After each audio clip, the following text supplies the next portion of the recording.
একদিন আলী রাদিয়াল্লাহু আনহু স্বপ্নে দেখল যে আলী রাদিয়াল্লাহু আনহুকে যে সকালে প্রথম সালাম দিবে সে বেহেশতের বড় জান্নাতের ইজ্জতের সাথে একটা স্থান পাবে। তখন আলী রাদিয়াল্লাহু আনহু আবু বকর আলাইহিস সালামকে নাকি কাকে আমার এত মনে নাই, তো যাই হোক দেখা সালাম আলকি দেয় নাই। সালাম আলকি না দেওয়াতে তিনি নবী করিম সাল্লাল্লাহু আলাইহি সাল্লামের কাছে বিচার দিল যে আলী আমার সাথে বেয়াদবি করছে, আমাকে আজকে সালাম আলকি দেয় নাই।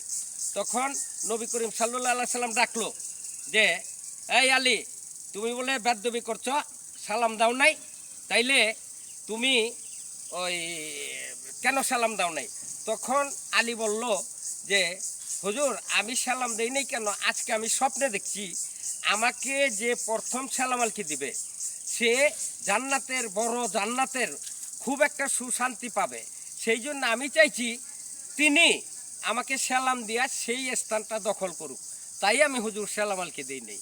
তাই আমিও সেই রকম চাই এই দুনিয়ায় আমার সাথে যে বেয়াদবি করছে, ভুল করছে, অন্যায় করছে, তারা আমার কাছ থেকে ক্ষমা নিয়ে ওই দুনিয়ায় চলে যাক, আমি তাদেরকে ক্ষমা করে দেব।